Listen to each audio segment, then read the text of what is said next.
त्यांच्या बोलण्याचा तुला खूप त्रास होतोय. हे बाळा, ज्याने तुला दुखावलं कदाचित तोही स्वतः दुखावलेला आहे. माहित आहे मला, तुला लोकांनी काही बोललं तर काहीच फरक पडत नाही. पण ती व्यक्ती तुझी आहे आणि ती असे कसे करू शकते? लक्षपूर्वक ऐक. त्याच्या शब्दांमागे त्याचंही दुःख लपलेलं आहे.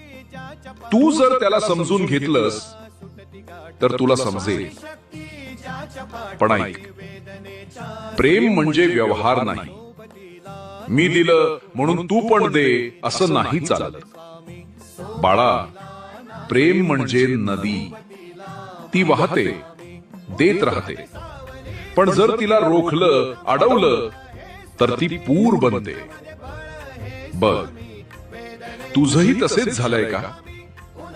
प्रेमात हार